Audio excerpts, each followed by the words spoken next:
How the female SS guards were brought to justice. In April of 1945, British troops entered a place they were not prepared to understand. They expected to take control of a military installation. Instead, they stepped into a scene of collapse, disease, and mass human suffering on a scale most had never encountered before. Bergen-Belsen was no longer a functioning camp. It was the aftermath of systematic neglect. Tens of thousands of people were still alive inside it, yet death was everywhere. Unburied, untreated, unavoidable. What the soldiers found there would become some of the earliest and most widely circulated proof of the crimes committed under Nazi authority. But liberation was only the beginning. What followed was one of the first serious attempts to apply justice to a system that had normalized destruction. Arrests were made, evidence was collected, a courtroom was assembled, and among those held accountable were women who had served as guards. This is the story of Bergen-Belsen after its gates were opened, and what happened to those who ran it. The German authorities had agreed to surrender the camp days earlier, largely out of fear that typhus would spread to nearby civilian populations. British officers were warned only that many prisoners were ill. The reality was far worse. Inside the camp were roughly 60,000 people, most of them emaciated, many unable to move, and thousands already dead. Bodies lay everywhere, between barracks, beside latrines, in ditches, and inside living quarters. They had not been buried. People had simply died where they fell. Survivors moved slowly among them, too weak to react, too exhausted to grieve. Children sat in silence. Others stared without focus. The smell alone overwhelmed even experienced soldiers. Disease was rampant. Typhus spread through lice. Dysentery, tuberculosis, and infections thrived in overcrowded conditions. People were dying by the hundreds every day. Medical care was nearly non-existent. The camp's infirmary was little more than a hut with no supplies and no doctors. British troops quickly realized this was no longer a military takeover. It was an emergency response. On April 16th, command was formally established at the camp entrance. Medical teams were rushed in. Soldiers wore protective gear. Some were quarantined after only hours inside the perimeter. While one effort focused on saving lives, another focused on accountability. British officers began searching for everyone who had worked at Bergen-Belsen. SSS guards, administrators, medical personnel, and support staff were rounded up. Many tried to escape or disguise themselves. Some swapped clothes with prisoners. Others fled into nearby forests. Many were found and arrested within days. More than 80 camp personnel were identified quickly, including both men and women. Female guards had worked extensively in the camp's women's sections. Some had arrived from other camps, carrying reputations that preceded them. Among those arrested was Irma Gress, only 21 years old. She had already developed a reputation for cruelty during previous assignments. She did not attempt to flee and showed no visible sign of shock when taken into custody. Another central figure was Josef Kramer, the commandant of Bergen-Belsen. When the British arrived, he calmly guided officers through the camp, pointing out buildings and bodies. His lack of visible reaction made a deep impression. The captured guards were separated from the prisoners and detained.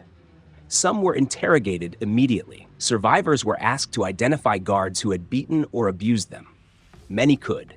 Names, faces, and actions were recalled with startling clarity.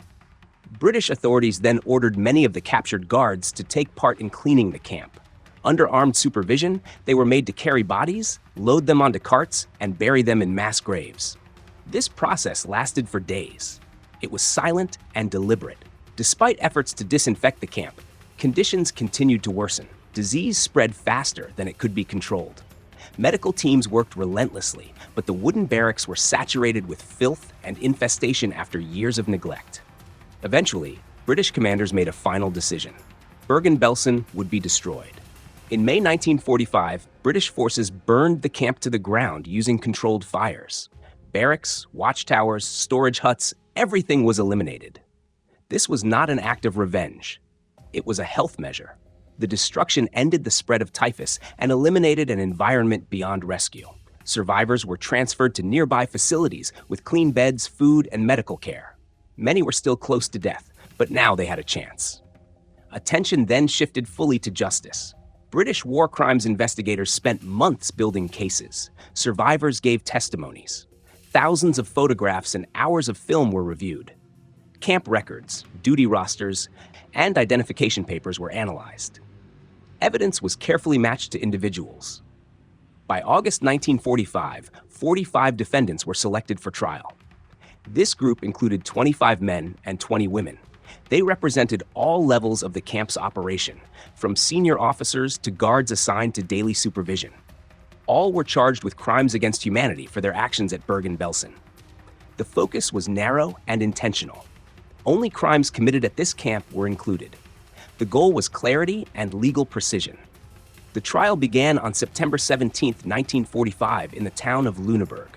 It was the first major British war crimes trial after the war. Survivors testified publicly, many for the first time. The courtroom heard calm voices describing systematic cruelty and neglect. Film footage taken at liberation was shown. Photographs were introduced as evidence. The defense frequently relied on a familiar explanation. Orders had been given. Authority had been absolute. Choice, they argued, did not exist. The court rejected that argument. On November 17, 1945, the verdicts were delivered. 11 defendants were sentenced to death by hanging. Among them were Josef Kramer and Irma Gress.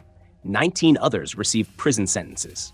7 were acquitted due to lack of sufficient evidence. The condemned were transferred to Hameln prison.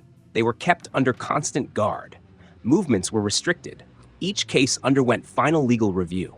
The executions took place on December 13, 1945. British executioner Albert Pierrepoint carried them out efficiently and without ceremony. There were no public statements, no media presence. The bodies were buried in unmarked graves. The silence was intentional. With that, the legal chapter of Bergen-Belsen came to an end. Records were archived. Survivors continued their recovery. Another, much larger trial, Nuremberg, would begin days later. But Bergen-Belsen had already established something critical. Crimes of this scale would not simply disappear into history. What makes this history difficult is not only the scale of cruelty, but its structure. Ordinary routines became tools of destruction, authority-protected behavior that should have been unthinkable. Men and women alike participated because the system allowed and rewarded it. The executions at Hameln were not meant to satisfy vengeance. They were meant to affirm responsibility.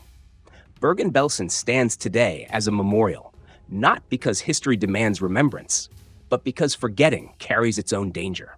When systems remove accountability and normalize obedience, atrocities do not announce themselves in advance. They unfold quietly until it is too late.